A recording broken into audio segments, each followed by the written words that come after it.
Assalamualaikum warahmatullahi wabarakatuh. Alhamdulillahi rabbil alamin. Wassalatu wassalamu ala nabiyyina Muhammadin wa ala alihi wa ashabihi wa man istanna bi sunnatihi wa da'a bi da'watihi ila yaumiddin. Amma ba'du, rabbi shrah li sadri wa yassir li amri wahlul 'uqdatam min lisani yafqahu qawli. Subhanaka la ilma lana illa ma 'allamtana innaka antal alimul hakim. Allahumma 'allimna ma yanfa'una wanfa'na bima 'allamtana wa zidna ilman ya rabbal alamin. Allahumma inna nas'aluka ilman nafi'an wa rizqan tayyiban wa 'amalan mutaqabbalan wa shifaa'an min kulli da'in wa saqamin. Allahumma inna na'udzubika min qalbin la yakhsha' wa min ilmin la yanfa' wa min nafsin la tashba' wa min da'watin la yustajabu laha. Masyiral muslimin, jamaah salat subuh yang dimuliakan Allah Subhanahu wa taala. Alhamdulillah, pagi hari ini Allah bangunkan kita semua dalam keadaan sehat walafiat, dalam keadaan masih Allah berikan karunia iman dan Islam, dan alhamdulillah Allah mudahkan kita untuk melaksanakan kewajiban kita, yaitu salat subuh. Bahkan kita bisa melaksanakannya berjamaah di masjid. Tentu ini merupakan karunia yang sangat besar yang Allah berikan kepada kita, dan mudah-mudahan sebagai pertanda bahwa Allah Subhanahu wa taala mencintai kita dan mengharapkan serta menghendaki kebaikan bagi kita semuanya. Karena Rasulullah sallallahu alaihi wasallam bersabda, "Idza aradallahu bi'abdin khairan ista'malah." Apabila Allah Subhanahu wa ta'ala menghendaki suatu kebaikan bagi hambanya, maka ista'malahu, artinya Allah kasih kerjaan. Ista'malahu, dikasih kerjaan, enggak dibiarin nganggur, Pak. Kaifa yasta'miluhu ya Rasulullah, bagaimana caranya Allah mempekerjakan hambanya? Maka Rasulullah menjawab, yuwaffiquhu li'amalin salih qablal maut. Allah berikan kepadanya taufik, kemudahan untuk bisa melakukan amal saleh sampai kemudian ajal menjemputnya dan dia berada di atas amal saleh tersebut. Jadi cirinya orang baik ya, itu sibuk, Pak, nggak nganggur ya. Waktunya sholat ya. Kalau nggak ada waktu sholat, dia melakukan berbagai macam aktivitas kebaikan, baik itu dengan zikir, tilawah Quran, menyibukkan diri dengan amal soleh, atau paling tidak menjadikan seluruh aktivitas hidupnya diorientasikan untuk menjadi ibadah dan menjadi kebaikan di sisi Allah Subhanahu wa ta'ala. Itu ciri orang baik. Yasta'miluh, Allah pekerjakan dia. Ya, berarti kalau ada orang nganggur berarti Allah nggak butuh tuh, ya, nggak butuh Allah, jadi nggak dikasih kerjaan sama Allah. Ya. Karena itu juga diantara tanda kebaikan, Rasulullah SAW bersabda, man yuridillahu bihi khairan yufaqihu fiddin. Barang siapa yang Allah kehendaki kebaikan untuknya, maka Allah jadikan dia faham tentang urusan agamanya, sehingga dia tahu mau berbuat apa, beramal apa, bagaimana caranya, apa keutamaannya, sehingga dia bersemangat dan juga bisa istiqomah dalam kebaikan dan amal soleh. Karena untuk mengetahui amal soleh itu kita perlu belajar. Untuk mau mengerjakan amal soleh kita juga perlu belajar, perlu ngerti kenapa kita harus melakukannya ya. Seseorang yang mengetahui fadilah dan keutamaan sholat berjamaah pasti akan lebih bersemangat dalam melaksanakannya daripada yang tidak ngerti fadilah sholat berjamaah. Seseorang yang mengerti, yang tahu, faham tentang fadilah berjalan ke masjid, artinya datang ke masjid, pasti akan lebih bersemangat datang ke masjid dibandingkan yang tidak pernah tahu keutamaan datang ke masjid. Siapapun yang mengetahui fadilah keutamaan sholat tahajud pasti akan lebih bersemangat dalam melaksanakan sholat tahajud daripada yang tidak tahu. Jadi ilmu itu mendukung kualitas mendukung semangat sekaligus istiqomahnya kita di atas kebaikan.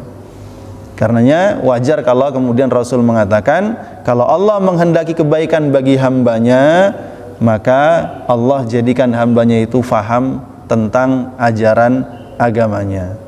Ya, karenanya kita harus naik kelas, Pak, harus ada upgrade. Bertahun-tahun kita ngaji, harus ada peningkatan. Bertahun-tahun kita taklim, harus ada perubahan. Kita tidak boleh gini-gini aja. Ya, kita harus terus melakukan introspeksi diri, memperbaiki apa yang belum sempurna kebaikannya dan menyempurnakan apa yang belum sempurna. Bahkan yang masih jauh dari kebaikan kita tarik supaya menjadi baik. Kita hilangkan sisi-sisi negatif dan juga kebiasaan-kebiasaan buruk, kita ganti dengan kebiasaan-kebiasaan baik. Ya, sehingga hidup kita ini kemudian terasa ada kemajuan. Ya, kita aja dalam hidup itu kalau ekonomi gak maju-maju susah kita. Sementara kebutuhan tiap hari terus berjalan, pasti makin lama makin banyak. Ya, apalagi dalam urusan akhirat. Ya, tentu kita lebih membutuhkan lagi untuk meningkatkan kualitas ibadah kita, kualitas amal soleh kita, kualitas keikhlasan kita, agar hidup kita ini semakin baik. Ya, nasib kita di akhirat juga semakin jelas. Nah, ma'asyiral muslimin jamaah rahimakumullah, kalau pada kesempatan bulan yang lalu kita membahas salah satu sarana tazkiyatun nafas, yaitu zikrullah, berzikir kepada Allah sebagai sebuah amalan yang ringan tapi pahalanya sangat besar, tapi sayangnya juga banyak dilalaikan. Ya, padahal di saat fisik kita mulai melemah, apalagi di saat mungkin pekerjaan hidup kita semakin banyak, sehingga kita tidak mungkin mengerjakan semua anjuran-anjuran amal ibadah yang sunnah tentunya. Kalau yang wajib tidak ada tawar-menawar, ya. Yang sunnah begitu banyak, maka zikrullah ini bisa menjadi salah satu alternatif amalan yang dapat mendulang pahala yang sangat besar, yang kita jadikan sebagai mudah-mudahan mendekatkan kita kepada rahmat Allah Subhanahu wa taala. Datanglah seorang sahabat kepada Rasulullah sallallahu alaihi wasallam. Dia mengatakan, "Ya Rasulullah, ya, syariat Islam ini sungguh sangat banyak, sangat luas. Sementara usiaku semakin menua, fisikku semakin lemah. Dulu mungkin kuat, sholat tahajud barangkali sampai 20 rakaat, bangun dari jam 2 sampai subuh berdiri kuat. Ya. Sekarang sudah mulai menua, bangunnya udah mulai jam 3. Ya. Ke kamar mandi kena air mulai gemeteran. Ya. Kena dingin udah gampang masuk angin. Sholat rasanya 4 rakaat saja kakinya udah gemeter. Ya. Gimana? Sementara keutamaan dalam Islam ini begitu luar biasa. Dulu mau puasa Daud kuat, sekarang ya, sarapannya telat aja sudah mulai berisik perutnya gitu. Jadi gimana? Padahal pengen mendapatkan pahala yang banyak. Ya Rasul, ya, berikan kepadaku satu amalan, ya, atasyabbatsu bihi, yang aku jadikan sebagai pegangan, ya, sampai kemudian aku meninggal dunia. Ya. Jadi pengen satu amalan tapi yang pahalanya gede. Maka Rasulullah sallallahu alaihi wasallam mengatakan, la yazalu lisanuka ratban bi dzikrillah. Jadikanlah lisanmu senantiasa basah dengan zikir kepada Allah. Nah, itu rupanya solusinya. Ya. Jadi kalau ndak rajin sholat sunnah, ndak rajin puasa sunnah, banyak-banyak zikir, Pak. Ya. Nah, itu tasbih jangan lepas dari tangan tuh. Karena biasanya orang kalau pegang tasbih inget zikir, kalau nggak pegang tasbih lupa.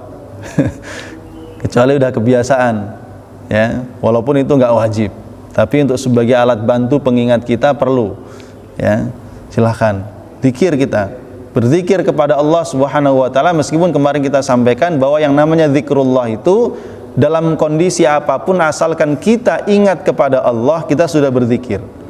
Tapi yang dimaksud dengan hadis tadi artinya adalah bukan sekedar zikir yang artinya ingat Allah, tapi kita juga sambung dengan menyebut nama Allah, baik itu dengan subhanallah, walhamdulillah, la ilaha illallah, atau dengan astagfirullah, Allahu akbar, dan seterusnya, la haula wala quwata illa billah, atau salawat dan seterusnya.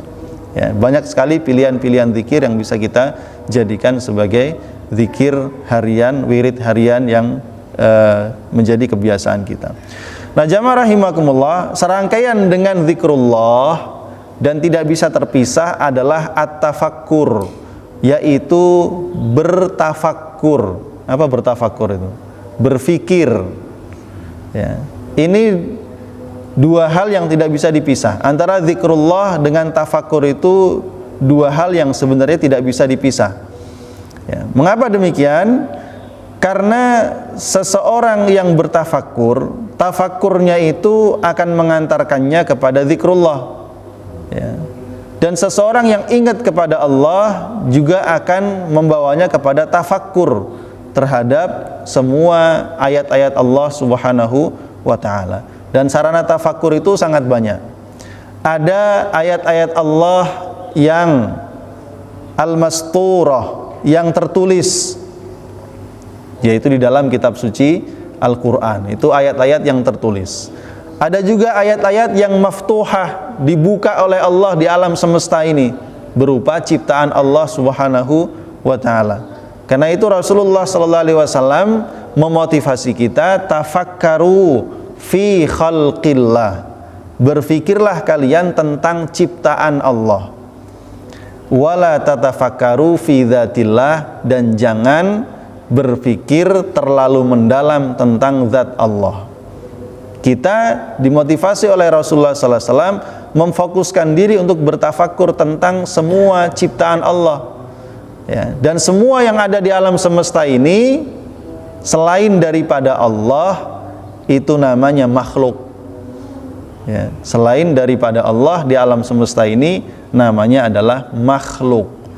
Ya, karena sang khaliq itu cuma satu, Allah saja, al-khaliq. Maka selain Allah adalah makhluk. Sehebat apapun dia, ya, dia tetaplah seorang atau sebuah makhluk. Karenanya ma'asyiral muslimin jamaah rahimakumullah, Al-Qur'an pun juga kalau kita baca ayat-ayatnya, kita kemudian perhatikan makna-maknanya, banyak sekali dalam Al-Quran ayat-ayat yang mengajak kita untuk bertafakkur terhadap ciptaan-ciptaan Allah Subhanahu wa ta'ala. Bahkan para nabi dan para rasul, di antara metode dakwahnya kepada kaumnya, di antaranya adalah juga mengajak kaumnya untuk berfikir, memperhatikan ciptaan-ciptaan Allah Subhanahu wa ta'ala.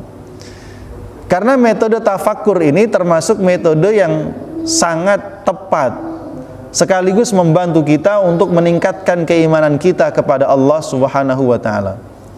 Mungkin kita ingat kisah tentang Nabi Ibrahim yang disebutkan Allah dalam surah Al-Baqarah, juz keberapa? Juz ketiga kalau nggak salah, di awal. Ya.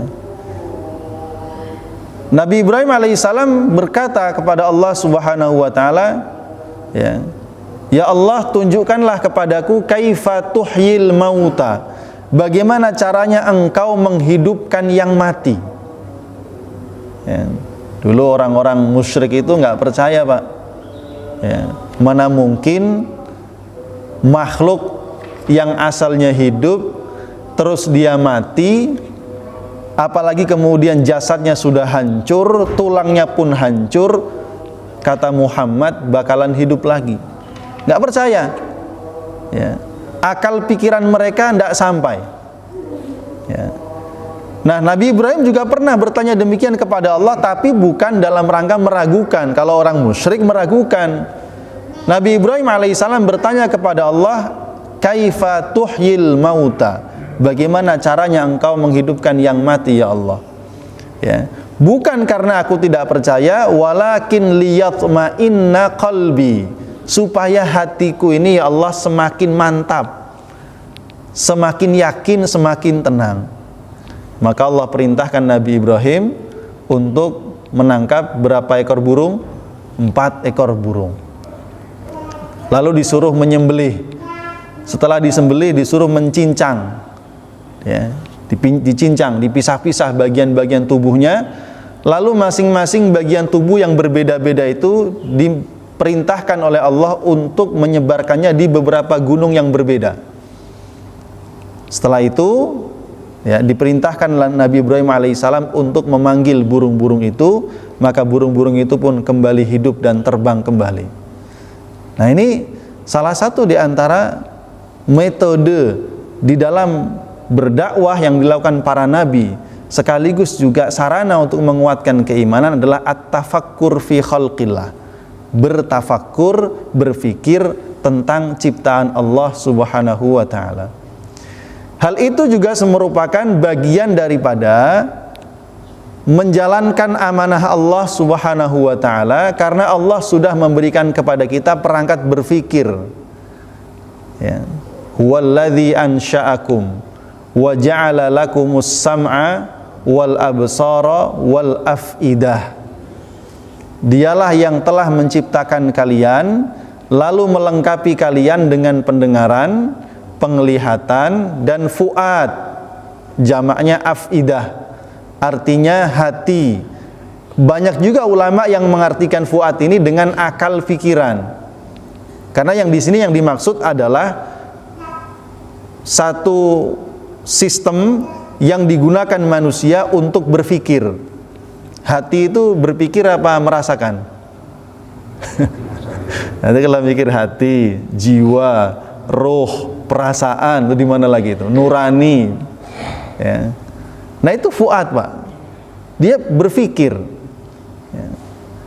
Maka kemudian juga kita mendapati firman Allah Subhanahu wa taala, wala taqfu ma laisa laka bihi ilmun. Janganlah engkau berbicara membahas tentang sesuatu yang engkau tidak punya ilmu tentangnya. Inna sam'a wal basara wal fuad, sesungguhnya pendengaran, penglihatan, dan fuad, kullu ulaika kana anhu mas'ula, pasti akan ditanya, dimintai pertanggungjawaban oleh Allah. Pendengaran kita pakai untuk apa? Penglihatan kita gunakan untuk apa? Fuad kita pakai untuk apa? Semuanya akan dimintai pertanggungjawaban. Karena itu bertafakkur, memikirkan ciptaan Allah adalah bagian melaksanakan amanah dari Allah Subhanahu wa taala. Ya, jadi manusia itu kalau normal, Pak, lagi muslim mesti mikir, Pak. Mikir dia, mau ngapa-ngapain berpikir, baik atau buruk, manfaatnya apa, madharatnya apa, ya. Itu Allah berikan supaya dia bisa memastikan langkah dan pilihan hidupnya itu pada kebaikan. Karena kalau dia salah langkah dalam kehidupan ini, padahal dia tahu mana yang benar, mana yang salah, konsekuensinya berat. Ya. Falamma zaghu azaghallahu qulubahum. Kalau orang itu memilih kesesatan, ya sudah, Allah sesatkan hatinya dan dia nggak bisa menyalahkan Allah. Dan banyak orang kan kadang menyalahkan takdir, ya. Ya saya begini, ini kan takdir Allah. Saya banyak maksiat. Giliran dia berbuat baik, dia nggak pernah bilang begitu. Ya. Giliran dia banyak rizki, dia nggak pernah bilang begitu. Ini kan takdir Allah, enggak. Saya suruh zakat pun nggak mau. Dia nggak bilang ini takdir Allah. Ya. Tapi giliran kemudian dia susah, giliran dia kemudian bermaksiat, dia bilang ini takdir Allah. Itu malesan aja sebenarnya. Ya. Jadi jamaah rahimakumullah, at-tafakkur. Ini bagian yang sangat penting yang harus kita perhatikan. Datang beberapa orang, mungkin sahabat atau tabi'in, ya, kepada Aisyah radhiyallahu anha, keponakan-keponakannya. Mereka bertanya, ya Ummul Mukminin, wahai Ummul Mukminin, ceritakan kepada kami tentang sesuatu yang paling menakjubkan yang pernah engkau lihat dari Rasulullah sallallahu alaihi wasallam. Ya, Aisyah diminta menceritakan tentang peristiwa yang paling menarik, paling ajaib yang pernah beliau lihat dari Rasulullah sallallahu alaihi wasallam. Ya, maka Aisyah ini menangis, Pak. Nangis. Ini berarti menceritakan, ya, setelah Rasulullah SAW wafat kan, menangis Aisyah. Lalu Aisyah berkata, pada suatu malam, saat itu Rasulullah memang menginap di rumahku.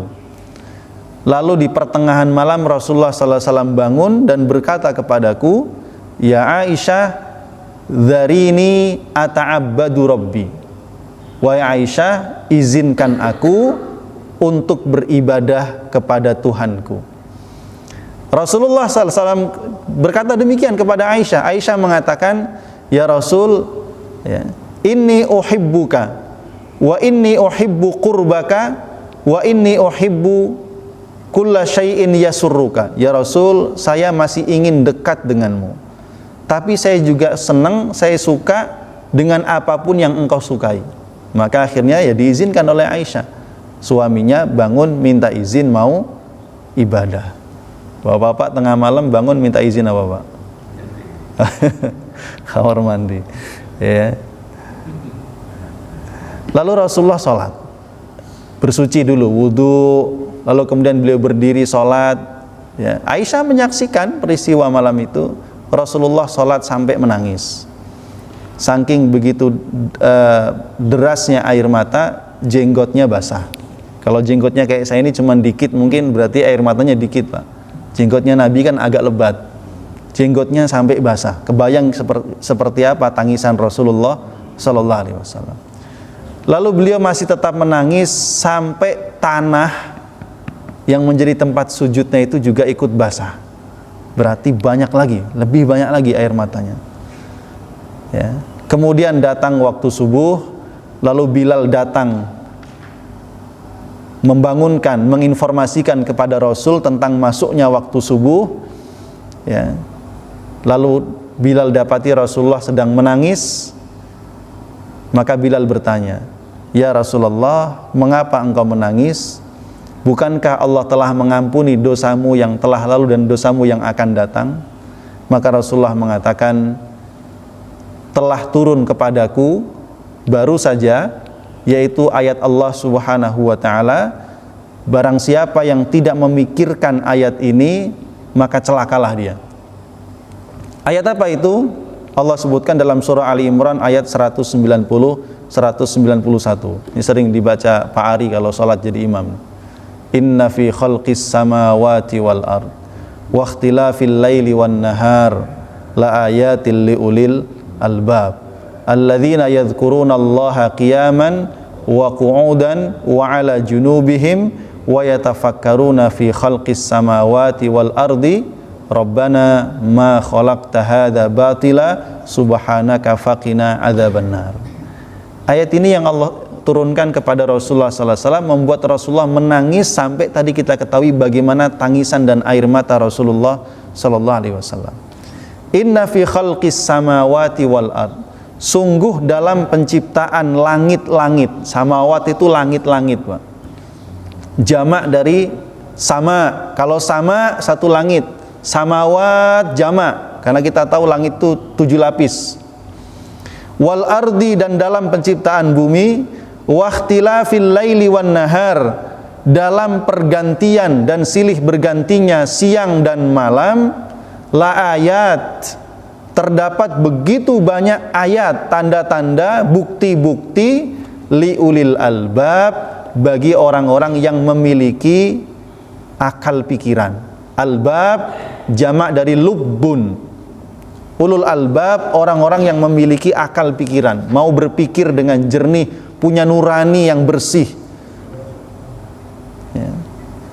Jadi ayat-ayat itu hanya akan bisa dirasakan, hanya akan bisa diambil faidahnya oleh orang dalam golongan ulul albab.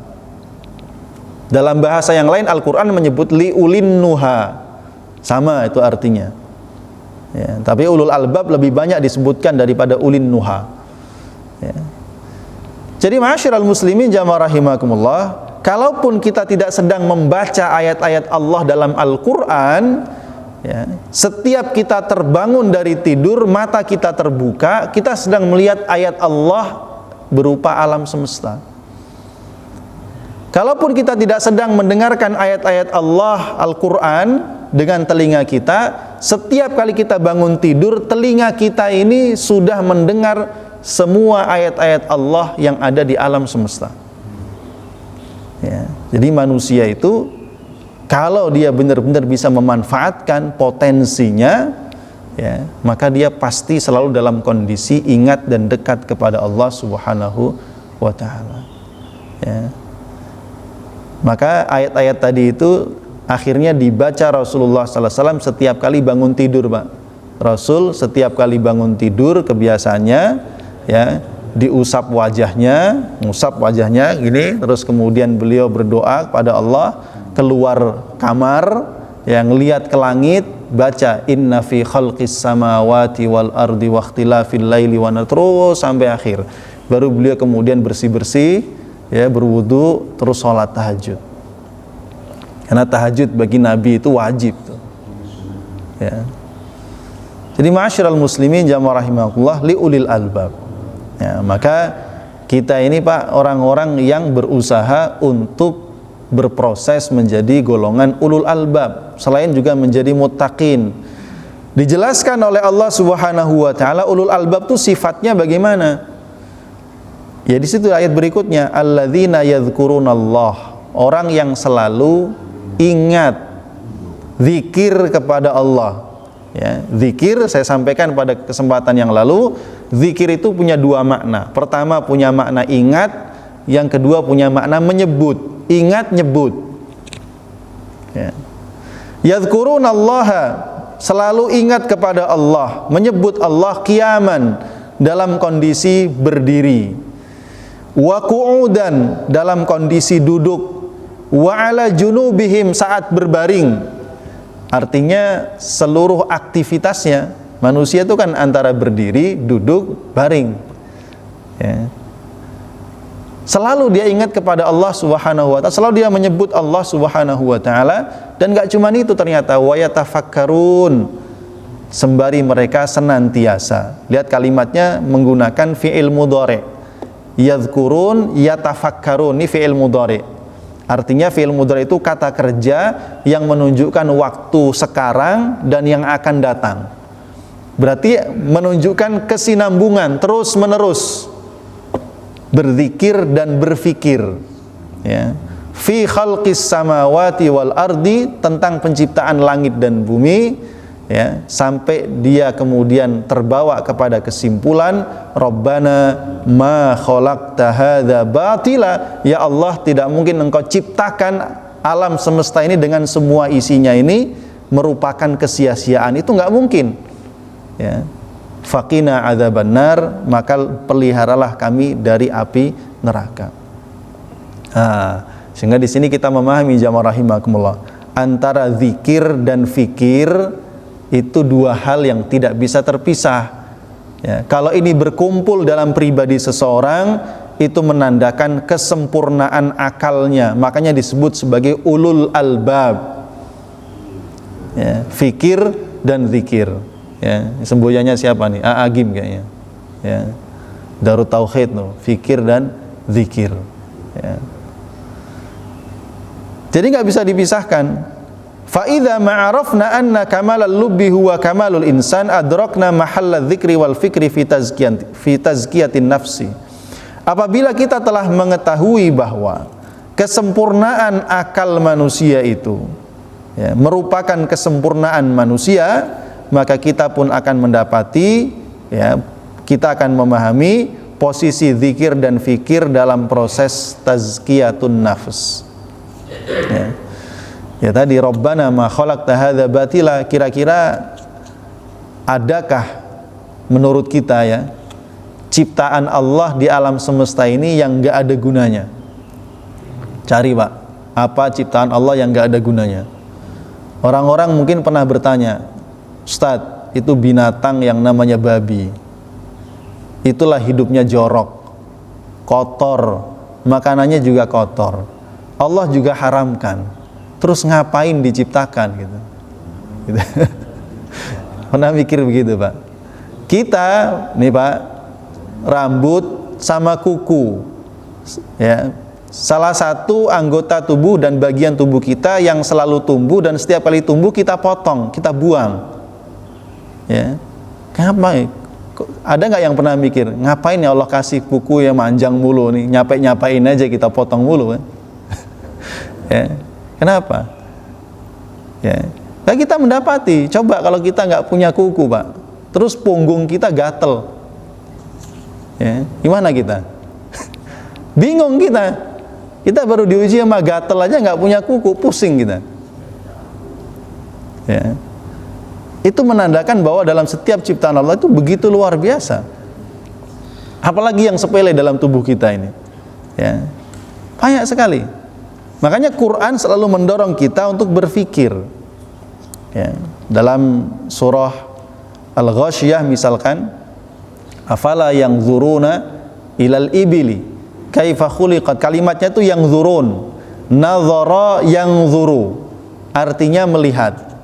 Tapi kalimat nazara yang zuru ini melihat bukan sekedar melihat, tapi melihat dengan berpikir dan menganalisa. Itu namanya nazara yang zuru. Makanya kacamata itu bahasa Arabnya minzar, alat bantu untuk melihat. Karena ketika pakai kacamata diharapkan objek yang dilihat menjadi lebih terang dan lebih jelas.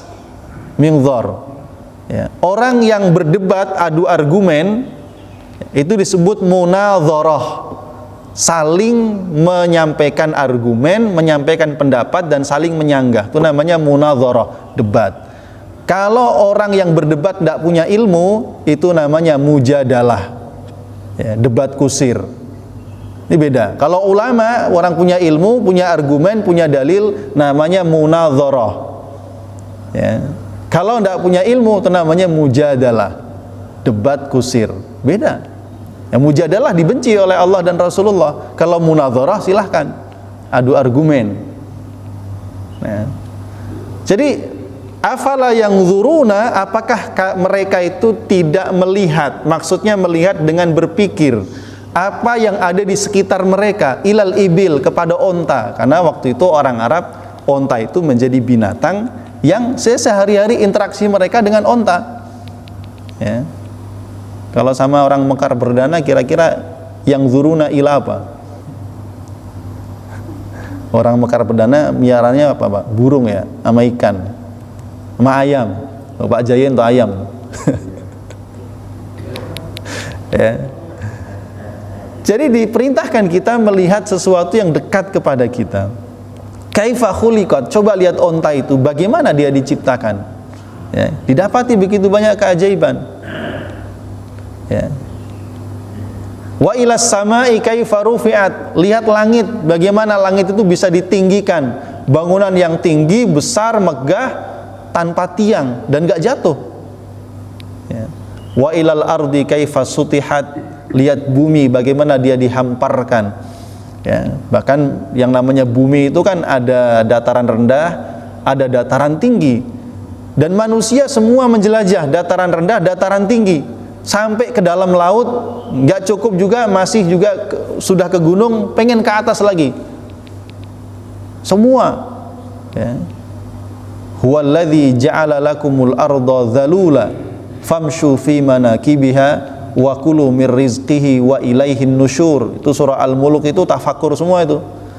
Dari mulai tafakur tentang hidup dan mati, tafakur tentang langit dan bumi, tafakur tentang rizki, tafakur tentang penciptaan manusia, tafakur semua, tafakur sampai akhir itu tafakur.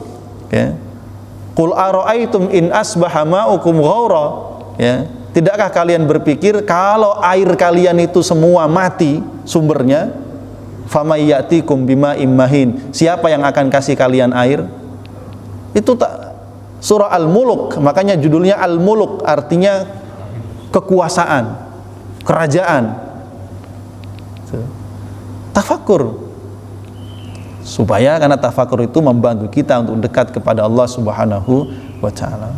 Makanya sebagian para ilmuwan yang mereka mau jujur dengan ilmu yang mereka dapatkan, mereka pasti sampai pada kesimpulan bahwa alam semesta ini tidak mungkin mengadakan dirinya sendiri. Begitu banyak orang-orang yang mengingkari bahwa alam semesta ini diciptakan. Mereka mengingkari kalau diri mereka diciptakan. Mereka mengatakan tidak ada Tuhan. Ya. Padahal mereka kalau kemudian mereka tidak pernah mau mengakui bahwa sesuatu yang kecil sekalipun itu mustahil mengadakan dirinya sendiri. Ya. Pulpen yang mereka pakai, kertas yang mereka gunakan untuk menulis, ya, mereka nggak mungkin mau mengatakan kertas itu mengadakan dirinya sendiri, pulpen itu mengadakan dirinya sendiri, itu tidak mungkin, mustahil, akal mereka menolak. Tetapi anehnya mereka menolak bahwa alam semesta yang lebih rumit, diri mereka yang lebih rumit ini, mereka mengatakan tidak ada yang menciptakan tapi mengadakan dirinya sendiri. Nah, makanya ada kalanya Pak, ya, berdebat dengan orang-orang ateis itu nggak bisa pakai Quran karena mereka nggak yakin dengan Quran. Ya. Perlu menggunakan akal dan logika, perlu digunakan. Ya. Itulah yang masyhur ketika Abu Hanifah rahimahullah ta'ala ditantang oleh orang-orang ateis, ya, yang mengatakan bahwa Tuhan itu nggak ada. Maka mereka janjian, ya udah nanti sore ba'da asar kita debat, tempatnya di sini ya, ditentukan sekitaran pinggir sungai. Ya. Pas jam waktunya tiba, orang-orang ateis itu datang duluan. Abu Hanifah belum datang. Berlalu 1 jam Abu Hanifah belum datang. Berlalu 2 jam belum datang. Lambat sekali beliau datang. Ya, orang-orang ateis itu mulai senang. Kayaknya Abu Hanifah ini nggak berani debat sama kita, dia pasti kalah gitu. Gak lama kemudian Abu Hanifah datang, Pak. Ya, tanya, kenapa engkau terlambat? Saya itu dari tadi nungguin kapal lewat, nggak ada kapal yang lewat. Saya nungguin kayu-kayu itu terbang sendiri-sendiri, ya, terus dia membersihkan dirinya sendiri lalu menyusun dirinya sendiri menjadi sebuah kapal, tapi nggak terjadi. Ya. Orang ateis itu ketawa semua. Anda ini sudah gila, mana mungkin kapal itu mengadakan dirinya sendiri? Maka Abu Hanifah mengatakan, kalau begitu debat kita sudah selesai. Loh, kok bisa? Kalau Anda saja nggak percaya kapal itu mengadakan dirinya sendiri, apalagi dengan alam semesta ini yang lebih rumit daripada sebuah kapal. Selesai, Pak. Jadi dengan tafakkur, ya. Karenanya kita melihat Allah Subhanahu wa ta'ala juga mengajak kita berpikir kepada yang lebih dekat dari kita, Pak. Kira-kira apa yang paling dekat dengan diri kita? Yaitu diri kita sendiri. Dalam surah Adz-Dzariyat, wa fi anfusikum afala tubsirun, dalam diri kalian sendiri apakah kalian tidak melihat bukti-bukti kebesaran Allah Subhanahu wa ta'ala. Nih, anatomi tubuh manusia sampai sekarang nggak selesai dibahas oleh para ilmuwan dan dokter. Sampai-sampai saking begitu besarnya tubuh manusia ini dan begitu rumitnya, ya, nggak ada yang namanya dokter itu spesialis seluruh tubuh manusia. Ya. Dokter kalau ngurusin semua namanya dokter umum, Pak. Dia hanya bisa ngasih solusi sesuatu yang umum saja. Tapi kalau untuk sesuatu yang mendetil, kita perlu dokter spesialis. Yang namanya spesialis, ya cuman itu saja yang dia bisa. Spesialis mata, dia cuman ngerti masalah mata. Suruh operasi bedah, bahaya. Betul, Pak? Ya. Ada dokter spesialis gigi aja diurusin. Ya. Spesialis kulit, ada spesialis penyakit dalam, spesialis. Ya. Itu menunjukkan betapa rumitnya anatomi tubuh manusia, sampai-sampai manusia pun tidak bisa menjangkau dirinya sendiri. Loh, kan nggak mungkin itu diciptakan kemudian ada sendiri. Padahal Allah katakan dalam Al-Quran, ya, kami ciptakan manusia itu dari setetes air yang hina. Dari setetes air yang hina itu, terus tiba-tiba berproses dalam waktu 9 bulan 10 hari, dia berubah-ubah bentuk, macam-macam bentuknya. Ya, dari nutfah menjadi mudghah, menjadi alaqah, terus berproses. Nanti tiba-tiba muncul tulangnya, ya. Terus tiba-tiba muncul seluruh anggota tubuhnya. muncul matanya, telinganya terbentuk, jantungnya, paru-parunya, lambungnya semua, dan terus berfungsi. Ya. Dan ketika 4 bulan ditiupkan roh ke dalamnya, itu janin hidup. Ya. Dia berada dalam 3 kegelapan. Ya. Pertama, dia dalam kegelapan air ketuban. Yang kedua, dalam gelapnya perut ibunya. Yang ketiga, ya alam semesta ini belum kelihatan bagi dia. Tapi dia dapat asupan makanan dari Allah. Allah kasih rizki itu. Ya. Itu mobil-mobil yang mewah, Pak. Itu diciptakan pakai alat. Dan alat itu harus menyentuh mobilnya baru bisa bikin. Kalau alatnya nggak nyentuh nggak bisa. Tapi manusia dalam janin dalam perut ibunya itu diciptakan Allah tanpa disentuh oleh alat. Tumbuh dia. Ya. Begitu seterusnya sampai dia terlahir. Ya. Itu yang ngasih tahu bayi suruh muter dari kepalanya dari atas ke bawah siapa, Pak? Ya. Bayi itu kan lambat laun merasakan nih rahim nih makin lama makin sempit nih. Terus dia muter kepalanya dari atas ke bawah. Ya. Ketika sudah sampai waktunya, dia tahu dari mana dia harus keluar. Yang ngasih tahu siapa? Jadi kehidupan kita ini banyak sesuatu yang misterius, ya, yang itu tidak mungkin dilakukan oleh makhluk. Semuanya merupakan tadbir, pengaturan yang dilakukan oleh Allah Subhanahu wa ta'ala. Terus kita berpikir, dalam surah Abasa sederhana saja Allah sampaikan, falyanzuril insanu ila ta'ami, maka hendaklah manusia itu melihat kepada makanannya. Yanzur ila ta'ami, melihat kepada makanannya. Jadi kita kalau makan suruh mikir sama Allah, lihat tuh makanan. Anna sababnal ma'a sabba, coba pikir. Dulu Allah yang mengalirkan airnya dari langit, hujan turun ke bumi. Tsumma syaqqaqnal arda syaqqa, setelah air itu jatuh ke bumi, Allah belah bumi itu. Ya. Fa'ambatna fiha habba, lalu biji-bijian yang kecil tuh, Pak, keras lagi. Ya. Allah tumbuhkan dari dalam biji itu tunasnya. Fa'ambatna fiha habba. Terus berikutnya ayatnya apa?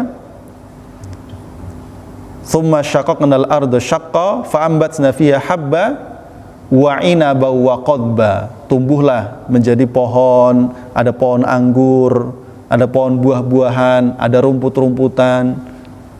Jadi kita disuruh mikir. Kita tiap hari makan apa, Pak? Nasi. Ya. Pernahkah kita berpikir sampai jadi nasi di depan kita itu prosesnya berapa panjang? Melewati berapa tangan? Dari gabah ditanam, tumbuh, ya, ditunggu sampai menguning, dipanen, dijemur dulu, digiling, ya, digiling baru didistribusikan, dibeli, dicuci, dimasak. Berapa tangan? Falyanzuril insanu ila ta'ami. Makanannya dilihat, ya. Sehingga manusia kemudian dalam setiap apa yang dia lihat, dia bisa melihat kebesaran Allah. Dalam setiap apa yang dia dengar, dia mendengar kebesaran Allah. Dalam setiap apa yang dia pikirkan, dia memikirkan kebesaran Allah. Sehingga Allah itu terasa begitu dekat dengan kehidupannya.